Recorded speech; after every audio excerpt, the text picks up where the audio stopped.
Hey everyone, welcome back to Redditly. Today's video is titled, Final Update, Caught Wife Trying to Cheat with My Friend from Her iWatch. Today's video is an update to yesterday's upload, so make sure you watch that first.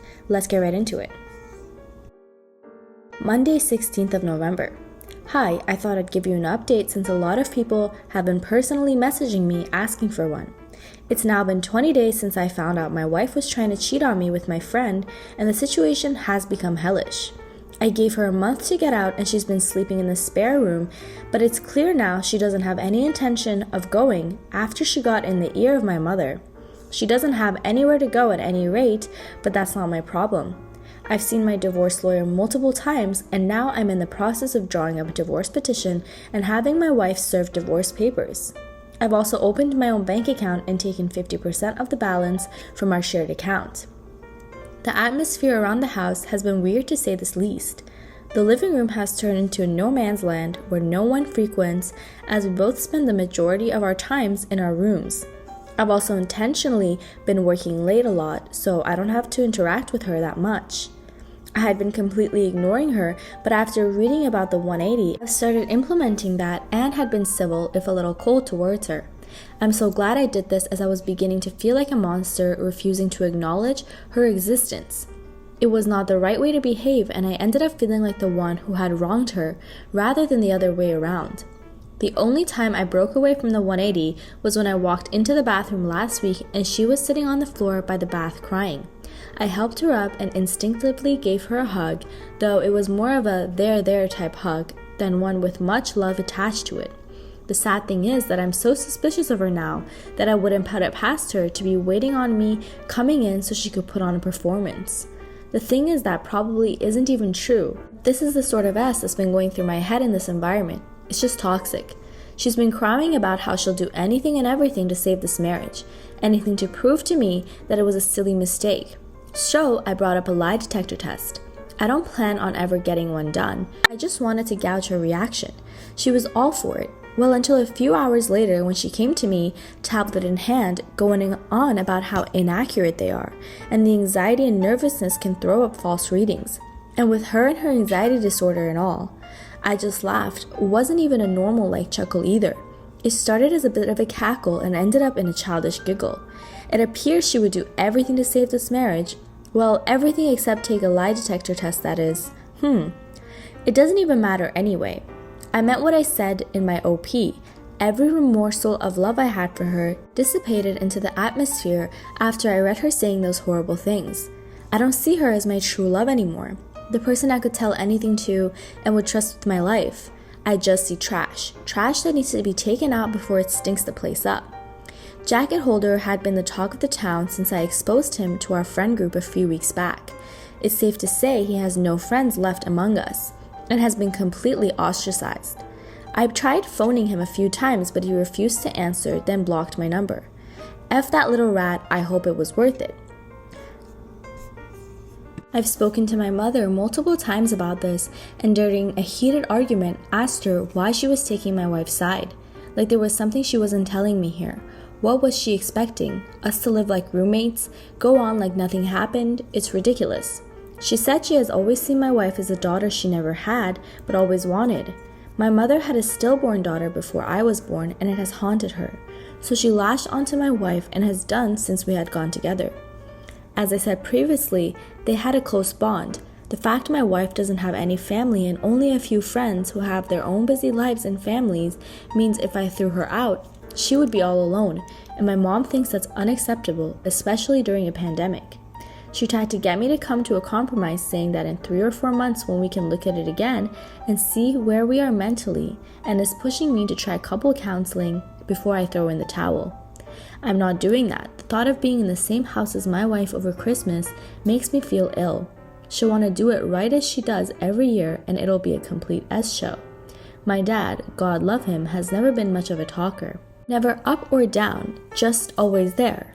He's a quiet, proud, and timid man, but my mother's word has always been the one that matters in our house.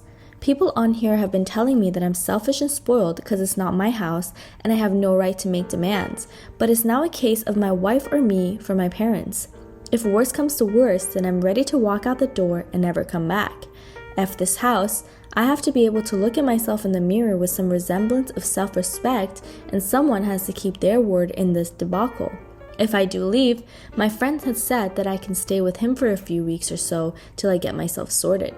If I do walk out that door though, I'm done with my parents. I'll never speak to them again in my life. They'll probably see it as me giving up on them, me walking away without trying at least to have a go at fixing things. I see it as choosing someone who broke my heart over me. Like, what will be the logistics of this once I'm gone? Just her staying there herself, my mother and father looking after a backstabber while their flesh and blood goes off alone? A little more info on the house. My parents let us move in a year after our wedding. It was an apparent belated wedding gift, although that was just a chatter from them at the time. They were always planning on moving out and moving us in. I've spent tens of thousands on it over the years, but that's neither here nor there. I have fantasies of leaving all this behind, going somewhere new and starting again, but I don't have anywhere else to go. I've lived in this town my entire life, it's all I know. Am I being too harsh here?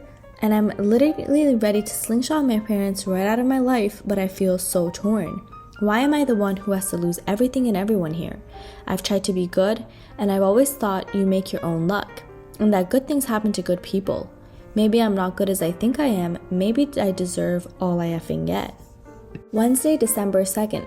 Well, since this morning, I no longer call that house home. I seen on the calendar that my wife had a hospital appointment with a ophthalmologist, so knowing she would have gone for a few hours, I took that as an opportunity to get my stuff together and move out, which I have. After getting my things moved and sorted, I just put the house keys on the kitchen table, along with the divorce papers I received from the lawyers last week, and was on my way. I've blocked both my wife and mother's numbers, and any communication I have with my wife going forward will be done through my lawyer. In terms of living situation, I'm staying with a friend for a week or two, but hopefully I should be in my own rented place before Christmas.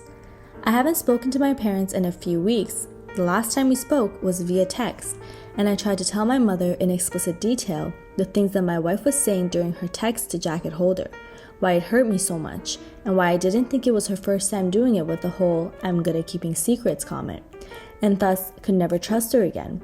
My mother texted back saying she couldn't speak to me while I was like this, that she would let me cool off. She tried to phone me a few days ago, and I just blanked her call. I asked that a bit further up, since today I have blocked her number. I feel so let down by my parents at this point. It almost feels worse than the original betrayal from my wife. The way I'm feeling right now, I don't think I'll ever speak to them again. I think in times of strife, you look to your family to be strong for you, to be a rock and give you, the wrong one, support. My parents have been weak. They've made me feel like I'm the one in the wrong, like I'm overreacting, and it's me that's ripping this family apart. Well, it's not. I didn't ask them to move mountains for me, just move my cheating wife out the house, and they made their choice. My father also had the chance to put his foot down for once in his life and stand up for me, but didn't.